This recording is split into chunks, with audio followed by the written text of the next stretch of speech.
Imagine this for a moment. You're 66 years old, sitting at home on what feels like a completely normal day. Nothing unusual, nothing out of place.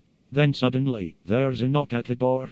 You walk over, open it, and standing outside are detectives. They are calm and polite, almost casual in the way they introduce themselves.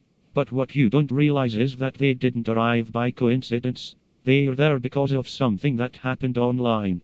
Something serious. Something that investigators had already traced back to this very house. This is the story of Anthony Bizio and the moment his quiet life began to unravel. The chain of events started on February 5, 2025. Earlier that day, detectives from a Crimes Against Children unit received what's known as a cyber tip. These tips don't come from random individuals. They are generated when online platforms detect activity that may involve illegal content related to the exploitation of minors. When that happens, the information is automatically sent to the National Center for Missing and Exploited Children. From there, investigators review the digital evidence and pass the case to local law enforcement agencies for further investigation. In this case, the digital trail pointed investigators toward a specific IP address. That IP address led directly to a home, Anthony Bizio's home. After confirming enough information through their investigative tools, detectives decided it was time to speak with him face to face. When officers arrived at the house, Anthony answered the door holding his small dog. At first glance, nothing seemed unusual. He looked like any ordinary homeowner, relaxed, friendly, and cooperative. The detectives introduced themselves and explained they were investigating suspicious internet activity in the area. They began asking simple questions. Was he the homeowner? How long had he been living there? Who provided his internet service? Anthony answered calmly. He explained that Spectrum was his provider and that he and his wife had been living there for about a year and a half. The conversation continued with what seemed like routine questions. Detectives asked about his phone number and the email addresses he used. They also asked about his social media accounts. Anthony explained that he used platforms like X, Facebook, Truth Social, and occasionally Instagram. Up until this point, everything still felt like a standard conversation between officers and a homeowner. But the atmosphere shifted when Anthony's wife joined the discussion. She immediately wanted to know what was going on. The detectives explained that they were following up on the cyber tip connected to suspicious activity involving an online account. These reports are taken very seriously, especially when they involve potential exploitation of minors.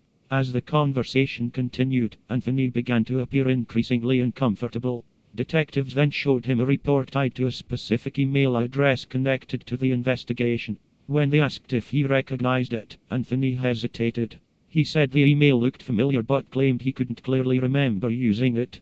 Investigators then asked if they could speak with him privately for a moment.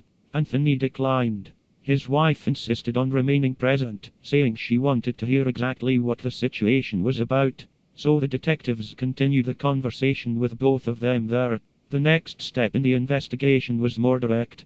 Detectives showed Anthony several images, still frames taken from videos associated with the flagged account. The images had been sanitized for the investigation, but their meaning was clear. Anthony examined them carefully. After a moment, he admitted that some of them looked familiar. However, he claimed that if anything had been posted from his account, it might have been something he had simply seen online and shared. He insisted he hadn't created the material himself and said the activity would have happened over a year earlier. But investigators weren't only concerned about the past. Their main focus was determining whether any illegal material was still stored on his devices. To clarify that, they asked Anthony if he would allow them to check the device he typically used to access his social media accounts. Anthony agreed. He told them that he usually used his iPad to browse social media and said they were welcome to look through it. As the investigation continued, more details began to surface. Eventually, Anthony admitted that he had viewed illegal material involving minors. According to detectives, the images depicted children believed to be between the ages of 10 and 13 years old. But the disturbing discoveries didn't end there. Investigators also found that Anthony possessed videos and images involving adults engaged in sexual acts with animals, including a dog, a horse, and a cow.